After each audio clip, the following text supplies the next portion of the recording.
In today's modern parenting, it is spring break season for a lot of us, and a lot of families are planning to travel in the coming days. Whether you're catching a flight or hitting the road, traveling with kids, it can be a challenge, but our next guest is here with tips on how to make the experience less stressful. Joining us now is Rachael Fritz. She is a parenting expert and the founder of Parenting on Mars, a program helping parents of young kids. I love the title. Thank you. Nice to see you, Rachael. It's nice to see you. Last week, we were seeing these horrendous lines in the airports. It seems to have calmed down a bit, but we don't know what the future brings. So if you happen to end up in a line with little kids, what's your best advice to not have a meltdown? Yes, so this is something no parent wants to face, but as we know, parenting happens in the beautiful moments and in the chaos Right. as well. And so preparedness is really key. You want to have those snacks, you want to have those games in your back pocket, maybe some fidgets on hand, but you also want to bring with it an intention of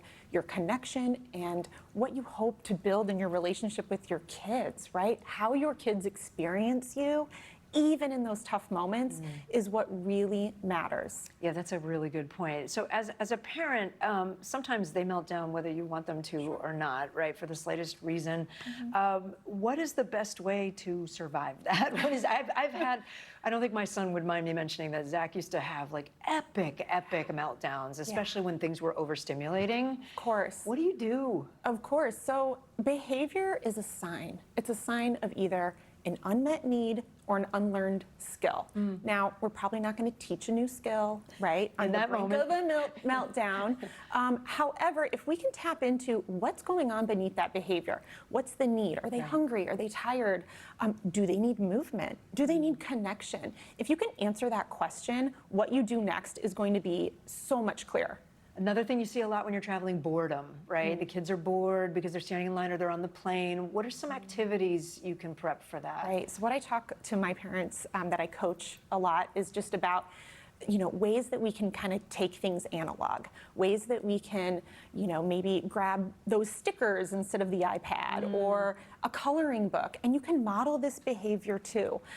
There are adult coloring books, right? Yeah. Things that we can show our kids what it looks like to be unplugged in those moments, but I also really love an old school game like I Spy.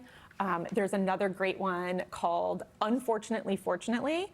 And so this one is really key. It helps with resilience building. So the parent can say, unfortunately, our flight's delayed. The child can say, fortunately, there's froyo in the airport.